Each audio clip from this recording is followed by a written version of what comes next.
What are hiccups caused by? Hiccups are caused by a sudden contraction or spasm of the diaphragm, the muscle that separates the chest and the abdominal cavity.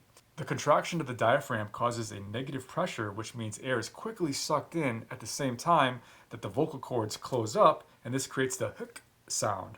Common causes of hiccups include eating or drinking too quickly. Also, some medications can trigger the diaphragm, leading to hiccups. Most hiccups are not serious and will go away on their own within a few minutes to an hour.